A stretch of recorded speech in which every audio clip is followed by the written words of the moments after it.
I'm Tiffany. And I'm Nate. And we're the Byrams. Been together for over a decade. We have 2 kids. 2 businesses. Our strategy for your best life is to just go with it.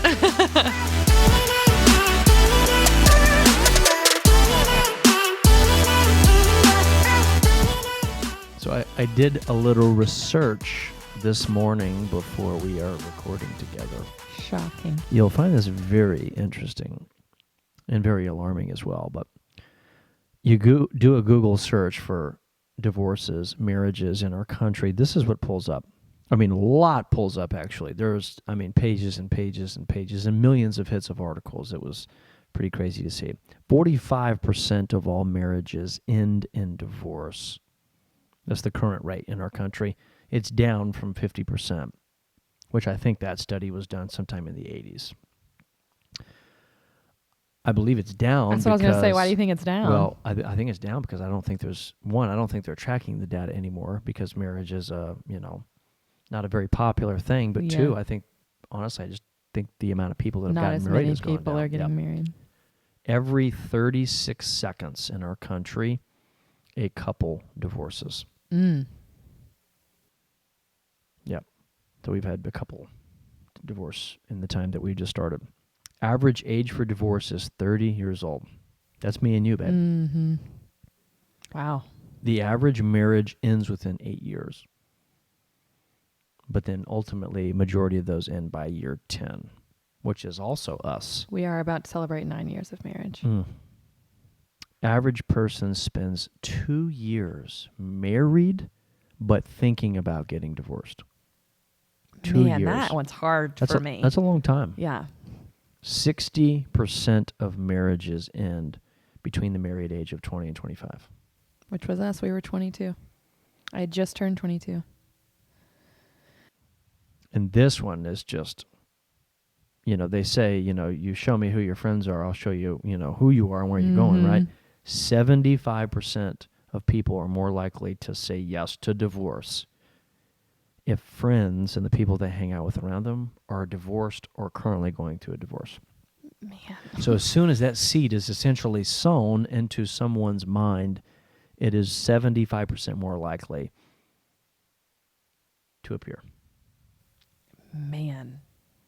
Just reading this honestly, this could have been us. Oh, it easily could have been us. We easily could have been one of those. We, have been married less than 10 years.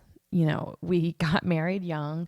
You settle into this routine past your honeymoon phase where you just kind of get comfortable. And things might be fine, but you're just comfortable. The new has worn off. Yeah, it's not a new shiny thing anymore. You're still pretty shiny. Well, you are very shiny.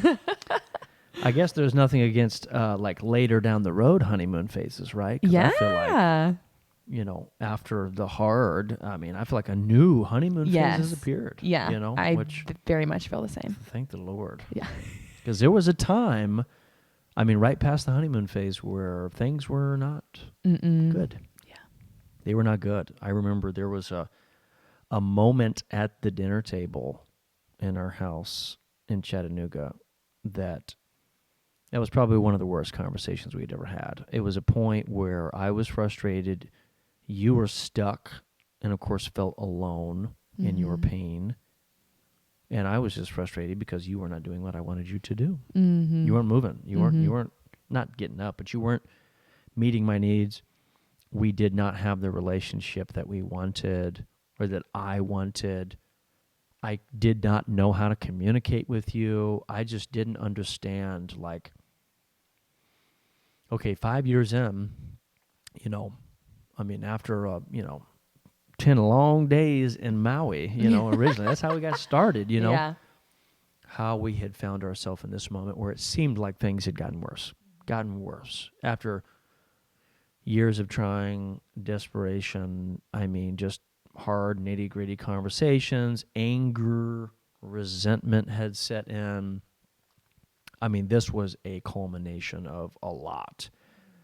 that I didn't realize at the time. I thought this was just going to be another conversation that we had, another bad conversation where, whatever. But I just remember like unleashing fury of like, okay, in my mind, sitting down at the dinner table, I could just sit there and imagine what was going to happen if we continued down this road. And I was fighting so hard to get you to see, like, if we don't make a change now, we're probably not going to end up together. That was where we fought against a statistic at that dinner table that night. And we didn't realize it, though, that we were up against the statistics, right? We didn't realize that, like, that was happening. It was just, I identified there was a problem. I was pretty much the one who could and was able to identify the problem at that point and acknowledge, like, hey, I'm bringing this up. We need to change. But I don't know where to go from here.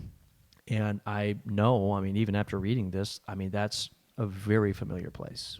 After looking at all the statistics, that is a very familiar place for people to be. And sometimes that's at year 2. I'm sure it's at year 5 like us. I'm sure it's at year 10. I'm sure it could be at year 20. And I'm sure, I mean, 18 years after the last kid goes to college, I'm sure that is also common, And I mean, things had to change. For sure. No, very much so. I feel like that's an easy statistic we could all become unless you decide to fight against it, until you decide, stake your claim of like, no. Well, and what I learned, I think initially after this was like, as years of like pointing fingers and years of like, hey, we got to change. Hey, we got to change. Hey, you got to change. I realized too of like, okay, like not only am I pointing a finger, but like, what is there? Like, there's 3 pointing back at me too, So I realized very quickly on that, or not very quickly on, but I realized after this really hard conversation, Lord, what in the world do I do? How do we get through this? I got to change myself. We have to change before we can change together. And I didn't know how to do that. I didn't know how to tell you needed to do that, right? But I think that was like the first step forward was we got to change. We got to change first ourselves. And then before we can get to a better spot, we got to go to work on ourselves. You cannot invest in someone else unless you are first investing in yourself. And so you take, it sounds very counterintuitive, but take the time to work on yourself. Then in turn, you work on your marriage. And then, you never stop working on yourself. You never stop working on your marriage, but you start to see the benefits. You start to see the changes. You start to see the beauty that comes from the growth that you are experiencing together and individually. So for me, the growth we have experienced in our marriage is the legacy we will leave our children. I don't have a huge business to share with them yet. There are things that I can't leave our kids, but I will leave a beautiful marriage lived out before them. One that's full of work and full of grace and full of hard conversations, but one that, they will see lived out. And that's very important to me. Well, and we interpret like, the Bible talks about leaving an inheritance for your children's children. We always just interpret that to like, man, we want to set them boys up, to have cars and money and never have to want again. But I mean, a lot of that, I'm sure, an interpretation is like the way you live your life, the way that you treat people. And of course, their upbringing and the way that they see a marriage and a relationship is like, I mean, they will know what they deserve. Well, our parents did the best that they could, but as we've learned, taking the good and the bad from both sets of parents, from movies, from other relationships that we've seen, and just kind of jumbling up the good and leaving the bad is not a strategy for marriage. No, you can't just hope. You can't just hope that things are going to be better. In the words of the late, great Dave Hollis, hope is not a strategy. Come on down. Yeah. You can't just hope it's going to be different. You have to work at it. And he also says, what was the quote of the ships in the harbor? I always butcher it. Oh, a ship in the harbor is safe, but that's not what ships are He built got for. that tattooed on It's his arm. one of the most powerful quotes I've ever heard. Man, it really is. And I never heard it until he said it. But, I mean, that is so true of, like, marriage is, you both jump on a boat together. And, I mean, you can stay in the harbor. And I felt like that's probably what we were doing for the first 5 years of our marriage. We were staying in the harbor where it's comfortable, where it's safe, but it's also not what we were built for. Yeah. It's also not what we were meant for. And until we, cast it off, had that moment, years of hard conversations right before that. There was a lot of mess and stuff we had to put together. But we realized as we set out on our journey that although we may have been on the boat together, we were kind of in boats separately too. There were things that we had to get out of our own comfort harbor to do to move to that next stage of our life. And going all the way back, to the very foundational beginning. We won a date together, our first date. And I just realized this today. So we went to Carrabba's, which is still a fantastic meal. Years later, we forgot about Carrabba's and then came back to it. And then now it's one of our favorites. But it was we had a choice of two movies. The Justin Bieber documentary, which I feel like, we were jamming on some beats. I'm a believer, okay? Never say never. Or Adam Sandler's Just Go With It. Yes. So we decided to just go with it and watch Just Go With It. And I think we laughed, we cried, we peed our pants. If you haven't seen the movie, I'm sure it's anywhere and everywhere. It is on Netflix. I do know that. Well, I'm sure it's at the Blockbuster nearest you, too. But depending on when you're listening to this. R.I.P. Just kidding. But Adam Sandler has this phony life, this lie based around this ring of comfort, right? And, decided to sail out past his comfort zone and his hurt of prior relationships and found a woman who was a lot younger than he was, but then ended up falling for his secretary? Best friend, ex-secretary, yeah. Found out she was here all along. But the movie is absolutely hilarious, and it's a number one, go-to in our the box house. office charts in our house is But also how we live a lot of our lives now. Just go with it. Just go with it, hence the podcast. But a lot of our life has been fly by the seat of our parents. And a lot of it has honestly been we just open the next door available to us and really and truly do just go with it. But I think there's a deeper meaning, in my opinion, to just going with it. And that's not just not having a strategy, but that's almost when in doubt, just go with the next thing. Just go with the advice that you're being told. Just try it. Yeah. Just, put yourself out there, have those hard conversations, put some structure and fun in place in your marriage and in your relationship, and just go with it. Yeah. And then you can make tweaks along the way, because working on things does not mean that you're failing. It doesn't. It doesn't mean that you're I learned that the hard in way. a bad place forever. It doesn't mean that your marriage is gone. Statistics, there's obviously the opposite end of 25% of people that hear, about divorce amongst their friends don't choose it. Yeah. There's 55% of people that don't get divorced. So there's all these good statistics that are on the other end of this, but I'm assuming either they're truly just going with it, or they're doing the same thing. They're doing the work. And doing the work. And they're going with the work. Putting themselves in hard positions, bringing up things, communicating. And that's really and truly what we want this to be. Even if our two kids and their spouses someday, I don't want them to get married. I really don't. I can't have that conversation yet. I know they will at some point in time, unless the Lord comes back, which you never know these days. But I'm being told. Even if it's just them two listening to this with their spouses, I feel like this is something we felt so strongly about a couple of years ago when we started doing all this of man, this just felt like this was beyond us. It did. It felt like, the idea of a podcast got brought up a couple years ago. And then, we had a million children and, life happens.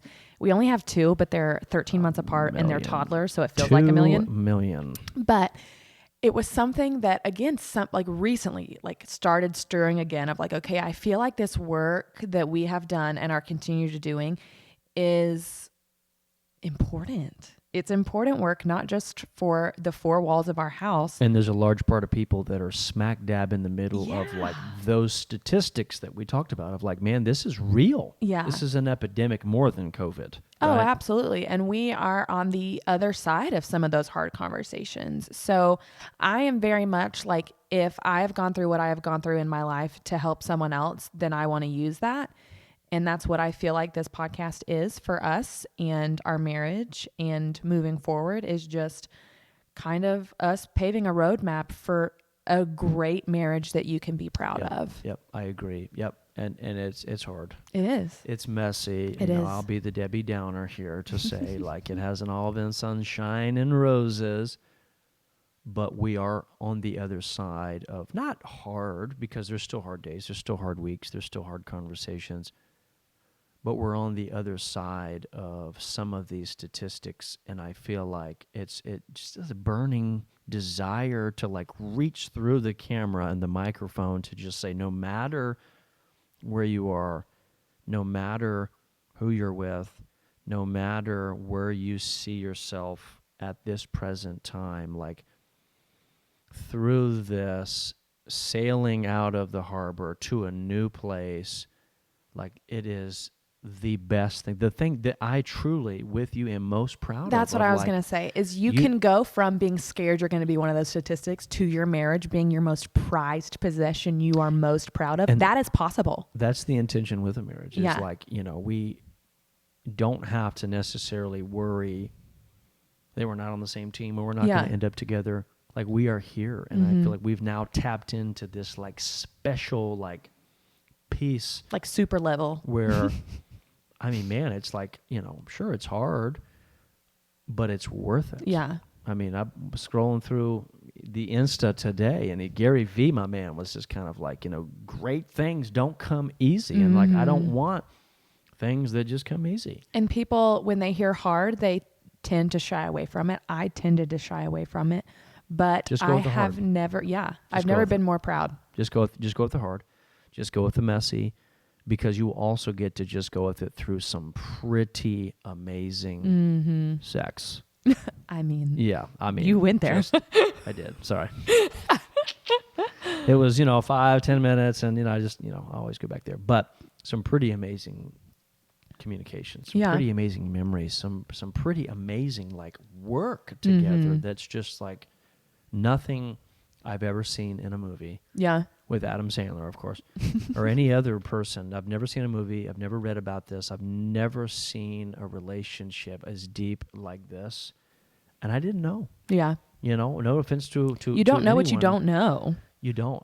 No offense to anyone, but it's through the work, it's through the hard conversations that we just go with that next door. And that's why why we're here. That's what the goal of this is for you to realize and for us to remind ourselves to truly just go with it in the fact that your marriage is worth the work. You're worth the work. Do the self work because you're worth it. Your marriage is worth it. Your partner's worth it. And you will reap the benefits.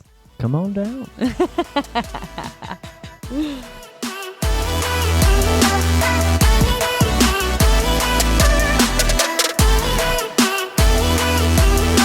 No matter what life throws at you, good or bad, always remember to just go with it. Peace. See you next time.